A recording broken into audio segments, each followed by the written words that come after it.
ગુજરાત આજે દેશના ઔદ્યોગિક વિકાસનું ગ્રોથ એન્જિન બની રહ્યું છે। મુખ્યમંત્રી ભૂપેન્દ્રભાઈ પટેલના નેતૃત્વમાં વિકસિત ગુજરાત ઔદ્યોગિક નીતિ 2026 જાહેર કરાઈ।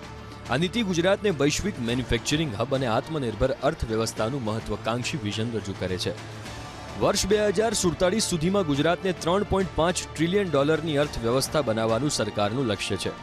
એમએસએમઈ, રોકાણ, ટેકનોલોજી, નવીનતા, ગ્રીન ઉદ્યોગો અને રોજગારી સર્જનને કેન્દ્રમાં રાખીને આ નીતિ તૈયાર કરાઈ છે।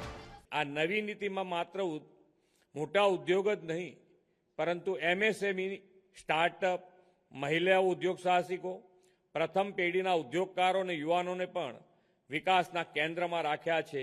એ સૌથી મહત્વપૂર્ણ પાસું છે। સ્ટાર્ટઅપ્સને સસ્ટેનેબલ એલાઉન્સ, સીડ સપોર્ટ, વ્યાજ સહાય, મહિલા કો ફાઉન્ડર ધરાવતા સ્ટાર્ટઅપ માટે વિશેષ સહાય જેવા વધારાના પ્રોત્સાહનો પણ આપવામાં આવ્યા છે। એમએસએમઈને નવી તાકાત।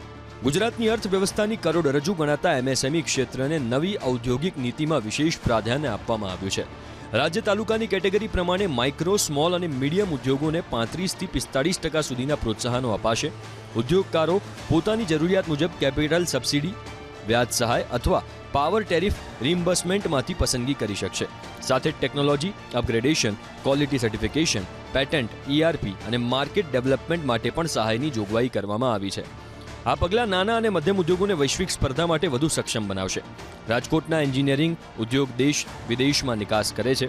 બેંક વ્યાજને 5 થી 7% કરવામાં, સબસિડી કેપિટલ 25 થી 35% કરવાના અને ઇલેક્ટ્રિક સબસિડી યુનિટ દીઠ 1 ના 2 રૂપિયા કરવાના સરકારના નિર્ણયને ઉદ્યોગકારો આવકારી રહ્યા છે। ઇલેક્ટ્રિસિટી જે ઇન્ડસ્ટ્રીઝનું છે એમાં પણ ₹1 પ્રતિ યુનિટ અને ₹2 પ્રતિ યુનિટ જેવી સહાય આપવામાં આવી છે। આ એક બહુ ઇમ્પોર્ટન્ટ વસ્તુ છે કે ગુજરાત સરકાર જ્યારે આપશે તો ઇન્ડસ્ટ્રીઝનો ગ્રોથ પણ એવી રીતે જ થવાનો છે અને ભારતના આત્મનિર્ભર પ્રયત્નો જે આદરણીય નરેન્દ્રભાઈ મોદીના છે એ તરફ આપણે ખૂબ ઝડપથી આગળથી વધશું। ઘણા સમયથી ઉદ્યોગકારોની માંગણી હતી કે એમએસએમઈની વ્યાખ્યા પણ જે છે એનું એક્સપાન્શન ભારત સરકાર દ્વારા થઈ ગયું છે, પણ ગુજરાત સરકારે એને પણ તરત અમલીકરણ કર્યું કે જે 1 કરોડ સુધીના માઇક્રો યુનિટ હતા એને હવે 2.5 કરોડ સુધીના માઇક્રો યુનિટનું ઇન્વેસ્ટમેન્ટ થઈ ગયું અને સ્મોલ યુનિટ 10 કરોડ સુધી લઈ ગયા છે। તો આ એક પણ ઉદ્યોગકારોને ખૂબ ફાયદાકારક ઉદ્યોગિક પોલિસી પ્રમાણે મળશે। Ease of doing business. રોકાણકારોને વધુ અનુકૂળ વાતાવરણ આપવા માટે સરકારે ઇઝ ઓફ ડુઇંગ બિઝનેસને વધુ મજબૂત બનાવ્યો છે। સિંગલ વિન્ડો ક્લિયરન્સ સિસ્ટમ દ્વારા 200થી વધુ પ્રકારની મંજૂરીઓ હવે ડિજિટલ પોર્ટલ પરથી ઝડપથી મળી શકે છે। GIS આધારિત લેન્ડ બેંક, સરળ કમ્પ્લાયન્સ અને ઇન્વેસ્ટર ફેસિલિટેશન સિસ્ટમને કારણે નવા ઉદ્યોગો સ્થાપવામાં સમય અને ખર્ચ બંનેમાં ઘટાડો થશે। આ વ્યવસ્થાથી દેશ વિદેશના રોકાણકારો માટે ગુજરાત વધુ આકર્ષક બનશે।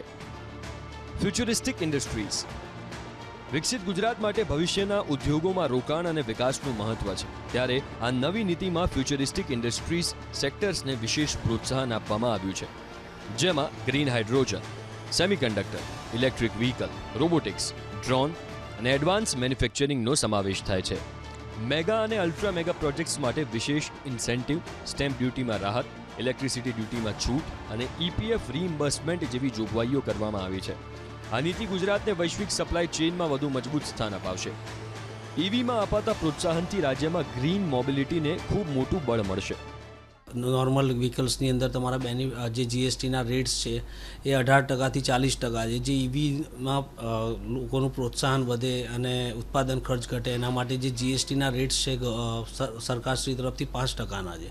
એનાથી ઉત્પાદન ખર્ચ તો ઓછો રહે જ છે, કારના જે વેલ્યુઝ છે એ બી ઓછા રહેવાના કારણે જે આવનારા ટાઈમમાં છેલ્લા 2-3 મહિનાથી અમે જોયું છે કે જે EVનું બુકિંગ્સ અમારું હતું કે EVનું જે સેલિંગ છે ઓલમોસ્ટ 2 to 3 ટાઈમ્સ વધી રહ્યું છે। રોજગારીની તકો। નવી ઔદ્યોગિક નીતિથી રાજ્યમાં મોટા પ્રમાણમાં નવા ઉદ્યોગો અને રોકાણ આવવાની અપેક્ષા છે, જેને કારણે સ્થાનિક યુવાનો માટે ટેકનિકલ તેમજ બિન ટેકનિકલ બંને પ્રકારની રોજગારીની નવી તકો ઊભી થશે। મહિલા અને યુવા ઉદ્યોગ સાહસિકોને વિશેષ પ્રોત્સાહન તેમજ સ્કિલ ડેવલપમેન્ટ પર ભાર મૂકવામાં આવ્યો છે। નીતિમાં સ્કિલ ડેવલપમેન્ટ, વર્કફોર્સ હાઉસિંગ અને મહિલા યુવા ઉદ્યોગ સાહસિકોને વિશેષ પ્રોત્સાહન છે। આનાથી આત્મનિર્ભર ગુજરાત અને વિકસિત ભારતના પ્રધાનમંત્રી નરેન્દ્રભાઈ મોદીના સપનાને વેગ મળશે। મુખ્યમંત્રી ભૂપેન્દ્રભાઈ પટેલની સરકાર ઔદ્યોગિક નીતિ ગુજરાતને વૈશ્વિક સ્તરે આકર્ષક બનાવી છે।